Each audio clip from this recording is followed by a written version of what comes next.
Bom dia a todos. Quero acolher a cada um de vocês que hoje está nos acompanhando neste sábado, dia da nossa catequese familiar. Sintam-se todos acolhidos, aqueles que nos acompanham pelas mídias sociais ou talvez você que depois vai estar vendo este vídeo. Estamos no mês de setembro, um mês muito precioso para a nossa igreja, em especial aqui no Brasil.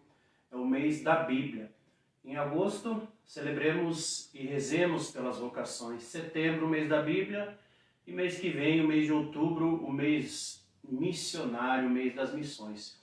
Então, esse mês, a igreja se volta para a Bíblia, muito relacionada ao último dia do mês, onde celebramos o dia de São Jerônimo, este grande santo, que viveu no século IV, né? Jerônimo, um homem romano que naquela época, a pedido do bispo, do Papa Damaso, ele foi convidado a traduzir a Bíblia, a Sagrada Escritura, do original grego, hebraico e aramaico, para o latim, a dita Vulgata. A Vulgata que até hoje é sido estudada e é muito usada por nós cristãos, principalmente católicos. Então, Jerônimo viveu 30 anos nas grutas em Belém traduzindo a Bíblia, né? Foram 30 anos.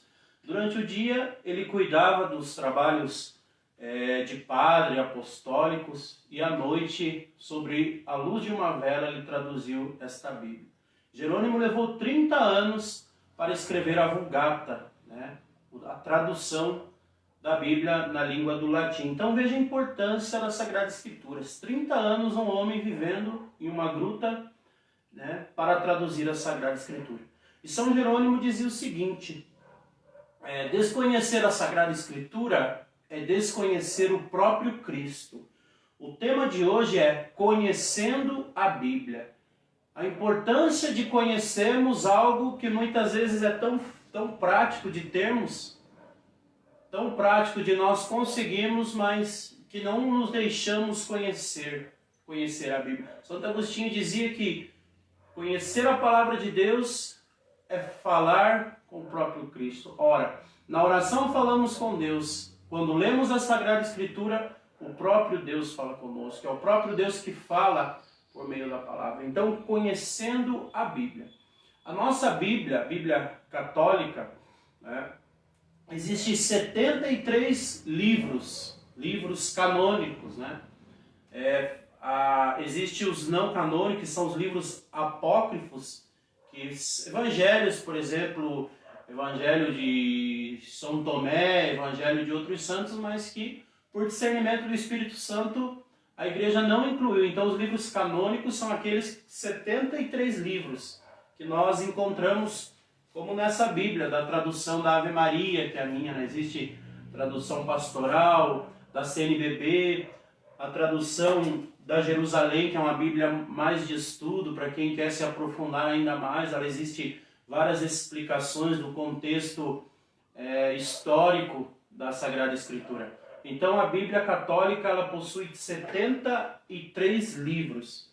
Nisso, 46 são do Antigo Testamento e 27 livros do Novo Testamento. Então, 46 do Antigo Testamento e 27 livros do Novo Testamento. É a divisão da palavra de Deus. E ali existe uma outra subdivisão. O Antigo Testamento, né? O Antigo Testamento e o Novo Testamento, eles são subdivididos. As leis de Moisés, que até hoje o povo judeu, né? O povo judeu, ele segue o Pentateuco, né? Depois existe a divisão nos livros históricos, né? Os livros históricos, que são aqueles livros que contam a história do povo de Israel, descreve as guerras e tudo mais. Toda a história do reino, do povo hebreu, do povo de Israel. Depois os livros didáticos ou sapienciais, que apresentam a sabedoria e a poesia, os escritos do povo judeu. Depois os livros proféticos. Os proféticos são aqueles profetas que escreveram principalmente preparando para a vinda do Messias, né? Os livros proféticos. E aqui está um ponto importante também na Sagrada Escritura, que todo o Antigo Testamento ele veio no sentido de preparar a vinda do ungido de Deus, que é o Messias, a vinda de Cristo. Os profetas, aqueles que vieram antes de Jesus, eles eram no sentido de preparar, né? De preparar. Por isso que Jesus no Evangelho diz o seguinte: assim como Moisés levantou a serpente no deserto, eu também serei levantado. Então veja que uma figura da serpente no deserto veio como no sentido de profecia para Jesus que seria crucificado. O Novo Testamento é dividido pelo Evangelho, que conta a história de Jesus desde o seu nascimento, os seus milagres, a sua vida pública. Este é o Evangelho, os 4 Evangelhos: Mateus, Marcos, Lucas e João. No Novo Testamento ainda tem as epístolas, que são exortações e ao mesmo tempo ensinamento da doutrina dos primeiros cristãos, né? Da doutrina da nossa igreja, pode-se assim dizer, né? Que os apóstolos escreviam para as suas comunidades. E também o livro profético, né? Que é aquele que traz a vitória de Cristo sobre o mal e sobre o juízo final, né? Aquilo que está para acontecer é o livro profético, né? A profecia que ainda está para acontecer. Pois bem, é importante nós colocarmos o seguinte, que no Novo Testamento os 4 evangelhos são o centro da nossa fé, né? A nossa igreja é uma igreja cristocêntrica, que tem Cristo como centro. Então tudo aquilo que é escrito está em torno de Jesus. Por isso que na Santa Missa se lê a primeira leitura, segundo o Salmo e depois Jesus Cristo, né? O Evangelho se fala de Cristo. Se fala da Palavra de Deus. A Palavra de Deus que foi escrita por homens, mas inspirada pelo Espírito Santo. Então essa palavra não é apenas algo que se escreveu segundo o pensamento de um homem ou segundo a sua intuição, não. O próprio Espírito Santo foi quem instruiu, foi quem revelou no coração de homens para estar escrevendo a Bíblia, né? Por isso que ela se torna este alimento espiritual, este alimento que vai nos purificando. E isso está escrito na Dei Verbum, no documento do Concílio Vaticano II, onde fala que a palavra de Deus é uma inspiração do próprio Espírito. Agora eu vou abrir a Bíblia para nós entendermos um pouco mais sobre a importância da palavra que está lá em 2 Timóteo, no capítulo 3, versículo 16, diz o seguinte: toda a Escritura é inspirada por Deus e útil para ensinar, para repreender, para corrigir e para formar na justiça. Por ela o homem de Deus se torna perfeito, capacitado para toda boa obra. Olha o que está dizendo, ela é capaz, toda a Escritura é inspirada, inspiração do Espírito, inspirada por Deus,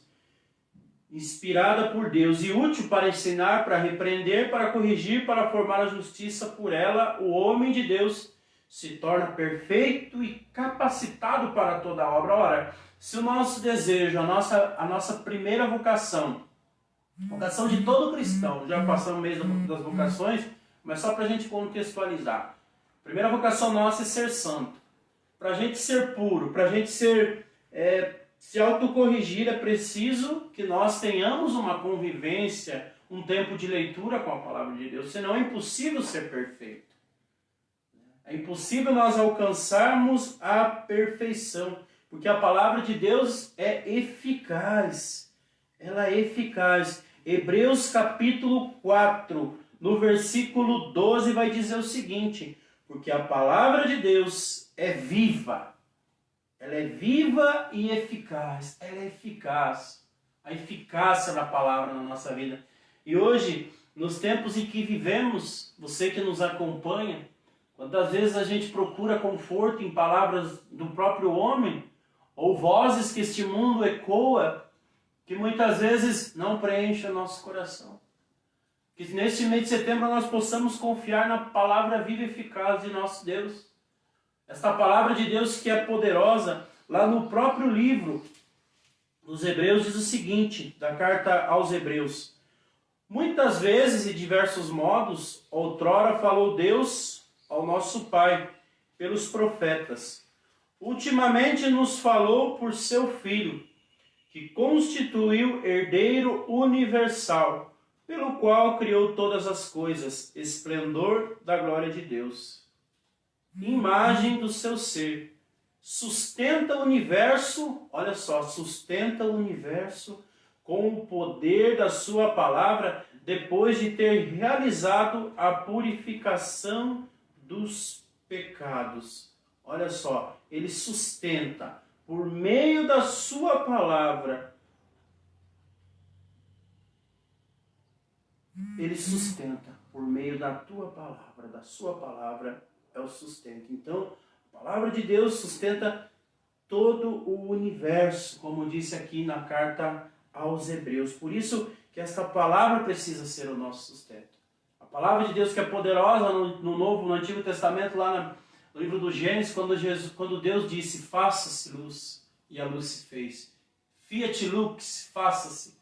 Então, a palavra de Deus não é somente um livro, né? Não é somente um escrito, mas é uma pessoa. A Bíblia é o próprio Deus. E quando nós, especialmente, não só neste mês da Bíblia, mas durante toda a nossa vida, nós temos um contato diariamente com ela, nós estamos em contato com o próprio Deus. E aí às vezes a gente fica perguntando, como eu queria falar com Deus, né? Como eu queria ter um contato ainda maior com Deus. É por meio da Bíblia, é por meio da palavra, que muitas vezes nas nossas casas, nas nossas famílias, estamos falando de uma catequese familiar e quão é importante a família diariamente ter esse contato com a Bíblia, esse contato com o próprio Deus. O Papa Francisco disse na catequese no dia 31 de janeiro de 2018 que a palavra do Senhor é uma ajuda indispensável para não nos perdermos. Para não nos perdermos. Então veja que algumas vezes existe aquele ditado, não sei se você já deve ter ouvido falar, eu estou perdido na vida. Então, esta Bíblia, esta palavra, estes 73 livros que estão contidos neste livro nos ajudam a não nos perder, a permanecermos firmes no caminho reto do Senhor. São Francisco de Assis dizia o seguinte: ler a Sagrada Escritura significa pedir conselho para Cristo. Então, a Sagrada Escritura é o conselho. Quantas vezes nós precisamos tomar decisões? Quantas vezes nós precisamos tomar decisões importantes na nossa vida, ou até mesmo tudo aquilo que relaciona a nossa vida pessoal, espiritual, enfim, particular de cada um. Esta palavra de Deus, como diz São Francisco de Assis, significa pedir conselho e ela nos aconselha. Santa Teresinha do Menino Jesus, que a gente vai celebrar em outubro, ela dizia que em vários pontos, em vários momentos da sua vocação e da sua vida, ela não tinha resposta de Deus. E foram as Sagradas Escrituras que lhe inspiraram e fizeram com que ela permanecesse firme na vocação que Deus chamou. E ali, a própria Santa Teresinha do Menino Jesus diz o seguinte: do Evangelho eu fiz o meu tesouro mais precioso. Do Evangelho, do próprio Deus, eu fiz o meu tesouro mais precioso. Que tesouro! Que tesouro que nós temos hoje, a graça. Antigamente não era assim. Tinha uma época que os cristãos tinha uma certa restrição quanto à palavra de Deus. Nem todos podiam ter uma Bíblia em casa. E hoje nós podemos ter. E esse tesouro que muitas vezes nós desprezamos, não é verdade? E esse tesouro que muitas vezes nós não valorizamos, apenas deixamos aberto em cima da geladeira no Salmo 90. Algo supersticioso. É triste a gente ver nos tempos de hoje. Nos tempos de hoje, alguns católicos que dizem que Bíblia é coisa de evangélico e de protestante. Não. Nós católicos sim. Fomos aqueles escolhidos por Deus para montar a Bíblia, inspirado pelo Espírito Santo, e assim fazer com que ela seja propagada, seja anunciada até o fim dos tempos. Então hoje, conhecendo a Bíblia, né? Essa palavra que tem poder, que tem força e eficácia na nossa vida. Essa palavra que contém 73 livros, que contém um conteúdo riquíssimo, que quanto mais nós formos aprofundando nela, muito mais Deus vai se revelando na nossa vida. Que você na sua casa, você na sua família, neste final de semana, aonde nós vamos ter esse feriado prolongado, que tal pegar a palavra de Deus e dedicar um tempo a ela, meia hora, 15 minutos, não é verdade? É tão fácil a gente poder ter uma intimidade maior com o Senhor, porque a palavra de Deus é acessível a todos. Então, que neste momento nós queremos, antes de encerrar esta catequese, rezar uma Ave Maria, pedindo a Nossa Senhora, hoje, sábado, dia de repararmos o seu Imaculado Coração, primeiro sábado do mês, que Maria Santíssima, que quando o anjo apareceu a ela, disse: faça-se em mim segundo a sua palavra. E que a palavra de Deus se faça na nossa vida luz, sustento e alimento diário, para que nós possamos cada vez mais não nos dispersar do caminho reto de salvação. Ave Maria, cheia de graça, o Senhor é convosco. Bendita sois vós entre as mulheres, e bendito é o fruto do vosso ventre, Jesus. Santa Maria, Mãe de Deus, rogai por nós, pecadores, agora e na hora de nossa morte. Amém. Nossa Senhora Aparecida, rogai por nós. Obrigado você que nos acompanhou nesta manhã, neste sábado de catequese familiar, conhecendo a Bíblia. E fica o desafio de eu e você, cada vez mais conhecermos o próprio Deus na Sagrada Escritura.